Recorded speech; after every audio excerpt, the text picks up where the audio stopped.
Gue ada cerita soal film. Mau gue duluan apa lo duluan? Lu dulu. Lo cerita apa emangnya soal apa? Nggak, lu dulu. Oke. Ada sebuah series di Netflix. Judulnya Emerald Hill. Apa itu? What is it about? Emerald Hill ini adalah cerita tentang lika-liku dan juga polemik keluarga peranakan di Singapura. Lucu banget. Ya, oke. Jadi keluarga peranakan itu keluarga peranakan kaya raya. Oh. Kaya raya, dan dia adalah sequel dari series judulnya The Little Nyonya. Oh, Little Nyonya itu kayaknya bukunya gue baca deh. Itu Little Women. Oh, beda ya? Beda. Little Women bikinan barat. Oh. Ya. Yang menarik dari sinetron, dari series ini apa? Yang menarik adalah yang main cakep dan ganteng, pleasing eyes. Gue demen tuh. Ya. Yang kedua, bajunya bagus banget. Dar der dor. Kebaya peranakan, net batik peranakan, tusuk konde, gelang-gelang giok renceng, giwang suweng. Oh, oke. Mat selopnya di apa tuh namanya, disulam pakai mote-mote. Cowok-cowoknya Jason. Oh. Jasonnya yang kayak baju ini. Gangland Boys.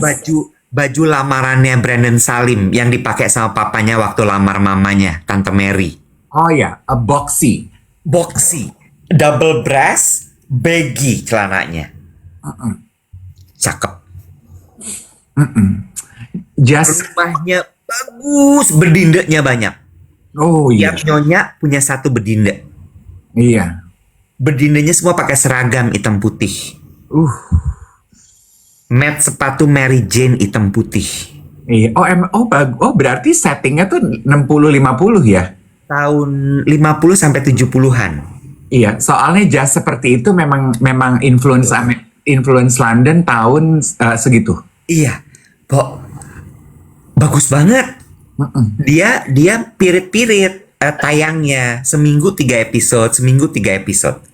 Oh, Gue baru nonton 3.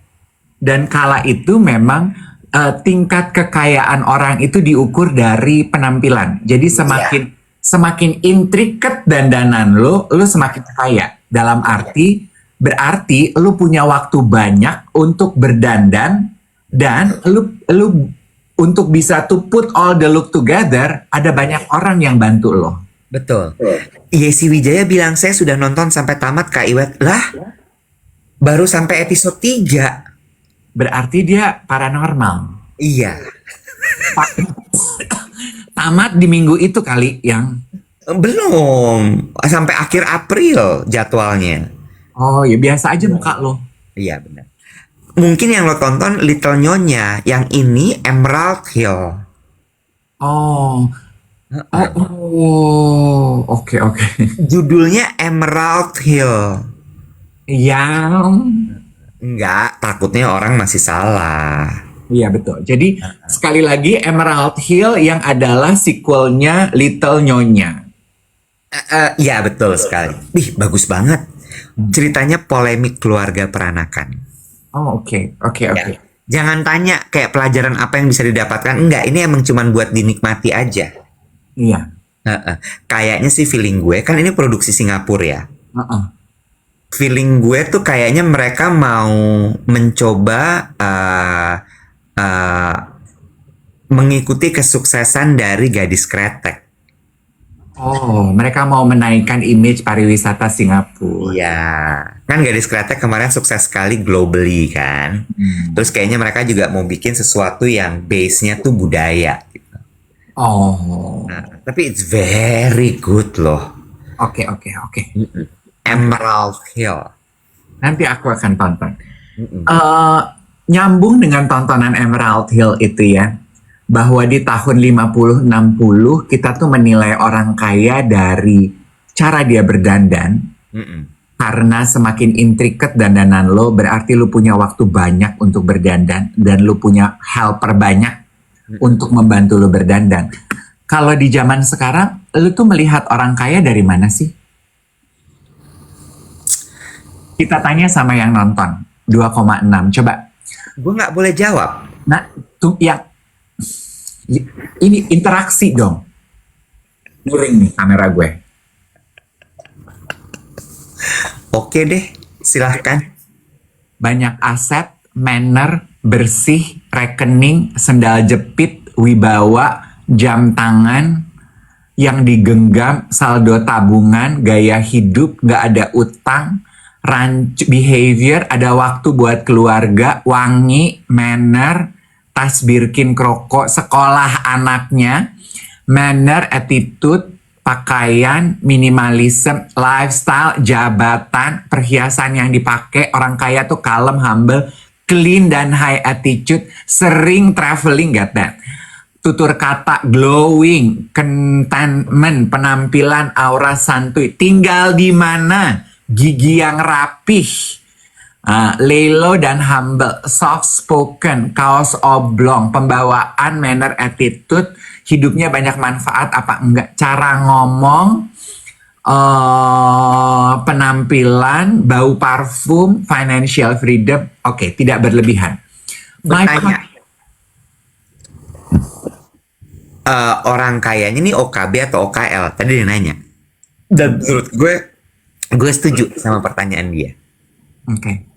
Karena banyak sekali juga kan sekarang yang mendadak kaya raya. Kalau gue tuh tadi what I have in mind adalah in general, kalau lu ketemu orang, kalau zaman di film Emerald Hill itu kan tahun 50, lu ketemu orang, lu nggak kenal, lu lihat penampilannya, lu udah bisa lihat dia orang kaya.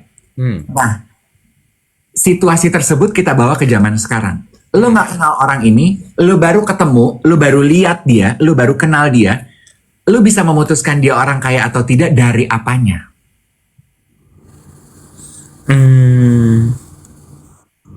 Susah ya pertanyaan ini. Kalau gue memilih sepertinya adalah attitude. Karena kalau cuma tampilan fisik, sekarang banyak orang yang tampilan fisiknya seperti orang kaya. Iya. Tapi kalau attitude tuh kayaknya sulit ya untuk di-copy. Karena kalau bahasa lo tuh upbringingnya. Ya. Orang kaya tuh upbringingnya emang udah terlatih dari kecil. Mulai dari sopan santun, tata krama, cara dia bicara, cara dia berpikir, cara dia bertindak ke orang lain, karena itu semua berasal dari rumah dan pendidikannya. Kalau rumahnya emang udah aturannya begitu, pasti dia kebawa begitu. Dan kalau orang kaya, asumsi gue, sekolah anaknya juga bener. Sehingga dia akan tumbuh ya seperti bagaimana dia dididik gitu. Oke. Kalau ada yang jawab nggak semua, nah itu yang gue bilang, bisa jadi orang kaya yang lo temuin itu orang kaya baru. Dimana upbringingnya nggak begitu, tapi tampilannya menter.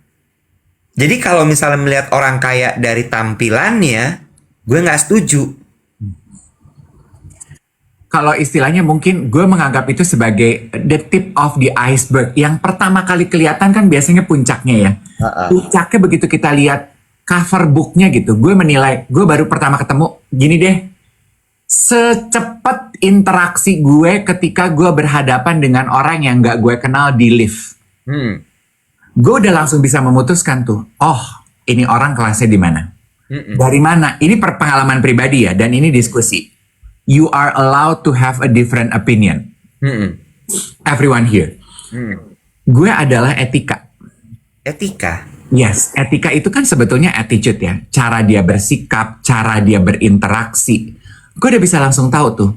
Kalau dia masuk, halo, Missy. Oh, bener nih upbringingnya. Dia punya etika. Tapi kalau yang masuk kayak kucing, kayak tikus, ditegur juga. Hai, mau naik? Iya. Diajak ngomong. Stuff like that. Itu menurut gue. Iya. Ada yang bilang katanya gini, paling kalau buat aku ya paling cepat dan nggak bisa nipu itu Iya, attitude, cara dia berinteraksi dengan orang lain. iya. You just know it gitu bahwa ini pasti keturunan siapa nih, Hmm. gitu. Kelihatan kok, kelihatan. Ada yang bilang gini, Kak Iwet, tapi kita semua harus diakui melihat pertama kali dari penampilan loh. True, tapi gue belajar sekarang penampilan tuh udah nggak bisa lo lihat sebagai tanda bahwa dia kaya atau enggak. Iya, betul. Memang betul, gue setuju. Kita pertama kali melihat dari penampilan. Kan Les Giblin bilang, kita itu menyerap informasi 63% dari mata, Mm-mm. dari visual. Nah, ini menjawab tadi yang komen kan, OKB atau OKL. Mungkin yang lo lihat itu OKB, kalau orang kaya tapi kelakuannya minus. Nah, itu yang tadi lu bilang, yang mungkin terjebak dengan terminologi OKB, orang kaya baru. Walaupun I hate that word ya, tapi oke lah for us to be able to understand. Yang upbringingnya tuh sebetulnya nggak begitu, tapi sekarang mendadak punya uang, dia mampu membeli ini itu, dia mampu menghiasi dirinya, tapi dia lupa menghiasi yang di dalam Iya, dan mengisi yang di dalam. Jadi pertumbuhannya itu bukan inside out, tapi out and then that's it. iya. Ada dosen rasa koko bilang katanya gini, lucu deh nama akunnya dosen rasa koko. OKB still kaya nggak sih? Still. Still. Tapi kalau Kalau gue, nah ini nih, kalau gue di kepala gue, yang gue sebut orang kaya itu adalah orang kaya lama. Enggak, gue nggak mau ngomong gitu, salah. Gue mau bilang, kalau di kepala gue, persepsi, ya tapi nggak bisa sih, itu kan gue ya. Gue mau bilang tadinya gini, Dave. Di kepala gue yang gue sebut sebagai orang kaya itu adalah orang-orang yang memang punya etika, punya manner gitu. Jadi nggak melulu harus dari tampilan luarnya. Tapi ya gue juga salah gue akui. Karena biar gimana pun orang-orang yang memang berdandan dor dari atas sampai bawah ya tetap kaya. kaya. Ini kan pendapat pribadi ya. Gue menilai buat gue orang kaya itu orang yang punya etika. Jadi gue menilai orang walaupun dia dandanannya lusuh, ketika dia beretika dengan baik, buat gue, orang kaya kayaknya dia. Iya. Gitu. Iya. Contoh juga ya, yang masuk ke dalam kategori pendapat gue ini. Gue kemarin dikirimin sama geng duet, seorang content creator di Gram. Gue melihat dia, gue bilang gini, kayak dia.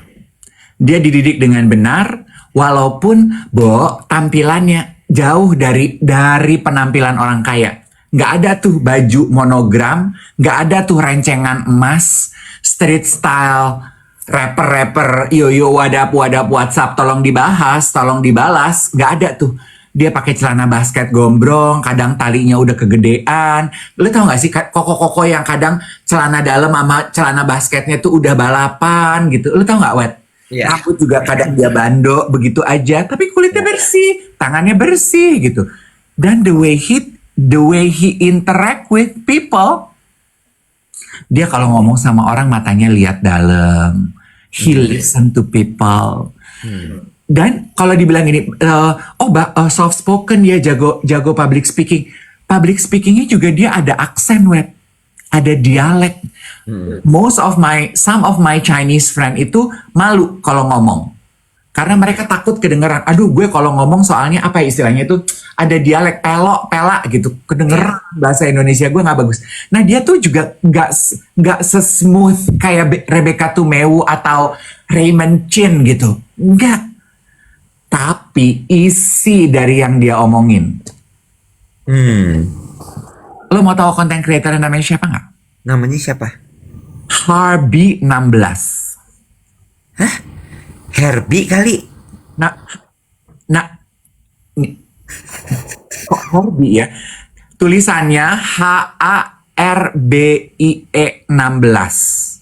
Bacanya Gue punya temen namanya Herbie 16 akunnya tapi HE. oh ini HA. Pronounce-nya Harvey dong. Harvey Kurnia. Oh iya. Again ya, pronounce-nya Harbi. Jadi jangan bilang spellingnya Harbi. Enggak. Kalau lo mau pakai spellingnya Harbie. Pronounce-nya Harbi dong. Oh iya, benar. Ini dia nih. Yes, koko basket dari Sunter katanya. Oh, Biogramnya anti jelekin resto. oh, tapi dia ini food reviewer. Dia nggak menyebut diri dia sebagai reviewer, dia cuma suka bercerita perjalanan kulinernya dia. Tapi satu prinsip dasarnya dia nggak pernah ngejelekin resto. Oh, oh, oke. Udah lihat nih gue. Hmm. Oh, Dan yang gue suka dari dia, Iweb, kontennya dia itu arahnya jelas. Dan katanya dia sudah begini dari sebelum rame-rame food reviewer ini ya. oh, Palak-palak food reviewer ini sebelum rame-rame ini. oh, dia tuh emang suka aja jalan-jalan, suka makan, terus dia bikin konten. Oh, gue suka nih yang kayak gini. Ini ya, balik lagi. Jujur tuh bukan berarti menghina loh atau menghancurkan. Di TikTok juga ada dia. What I love about his content and his attitude toward life adalah Iweb. Hah. He is here to lift people up. Ah, Konten message-nya makanan. Tapi menurut aku, misinya dia lifting people up. hmm, Makanya dia suka dia makan, nemu makanan enak, dia tulis tuh, dia kasih lihat gambar. Ini bakminya enak tapi sepi banget gitu. Dia ajak ngobrol yang bikin, dia videoin yang bikin, dia kasih lihat dia makan, dia puji apa yang menurut dia enak. Terus nanti 2 tahun kemudian dia balik lagi, dia ngobrol sama yang punya. Ntar yang punya bilang, Harbi tempat aku jadi rame, main dong. Dia datang ke situ, dia kasih lihat, thank you ya kalian udah pada repost konten itu. Jadi sekarang ke tempatnya rame, happy deh si Cici, si Enci yang punya, si Engkau yang punya happy deh. oh, si Harbi tuh.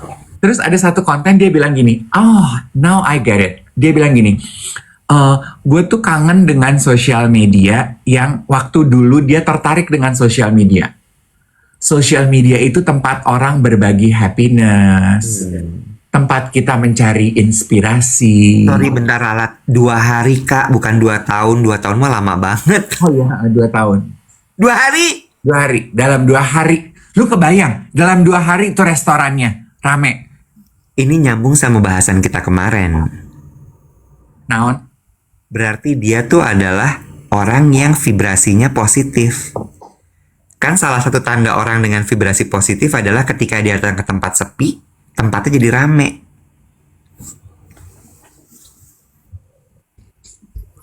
Nah, gue bisa bilang Harbi itu orang kaya.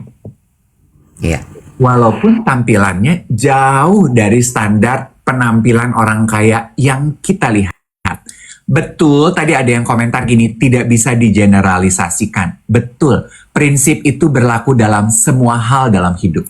Tapi mengenai contoh yang sedang kita bahas, message-nya ini. Kalau prinsip lu, itu semua nggak bisa digeneralisasikan. True that on anything in life. Iya. Lu mau bilang, pejabat pasti korupsi, nggak bisa lu generalisasikan. Ada yang nanya akunnya apa? HARBIE 16. Harbi. And I think that kind of content is also why I fell in love with social media. It's a platform to lift people up. Nggak dengan punya intensi saling menjatuhkan, spill negativity, merong-merong, nggak kepuguhan. Kayak apa toh?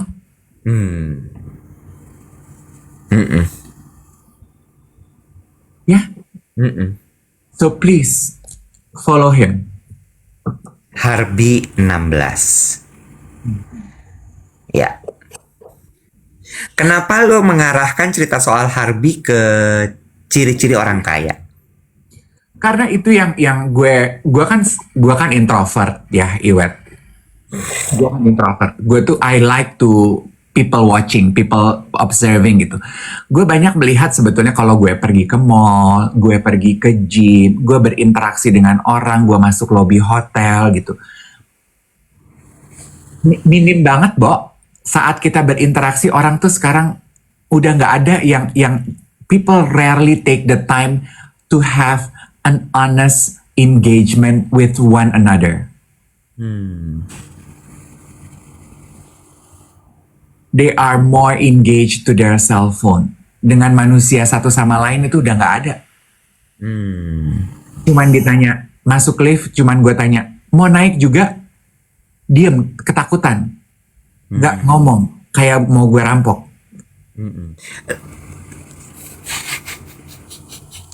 Gue tadi mau komen gini. Lo gondrong kali. Kan orang zaman dulu kalau gondrong jahat. Iya. Stereotype. Gitu. Sementara si Harbi ini lo lihat deh, dia nggak cuman pergi makan, ya gue kan orangnya gampang jatuh cinta sama orang. Dia nggak cuman pergi makan, Wet. Ntar dia kenalan sama yang masak, dia ngobrol sama yang punya restoran. Ngobrolnya juga nggak lebay loh, Wet. Yang gayanya gini-gini, set gitu enggak? Enggak. Ntar gue lihat ya abis ini. Ya, biasa aja. Be banget. The norm balesin lo buat gue. Ngebales ke gue buat lo. Dulu pas aku kecil katanya kalau gundul sama dengan penculik.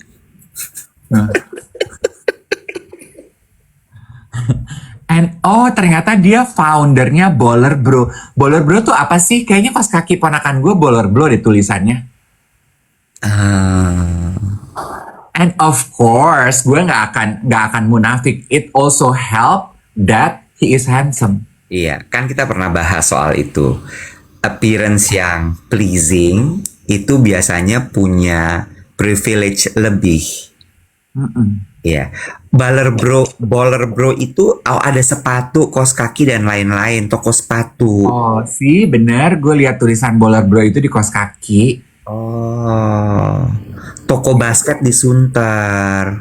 Oh, pantas. Kayaknya hadiah. Perlengkapan olahraga. Iya sih. Tuh, ternyata ya dia punya klinik kecantikan, katanya dia punya bisnis. Dipamerin itu. Enggak. Di sosial medianya dia. Enggak. Kagak, Bro. Kagak kelihatan. Iya. Bajunya juga simpel banget. Gue lihat tadi. Simplicity kill the cat banget kan? Iya. Karena memang tujuannya dia bikin konten itu nggak ke situ. Iya. Ya? Iya. Suka ya? Iya. Setuju.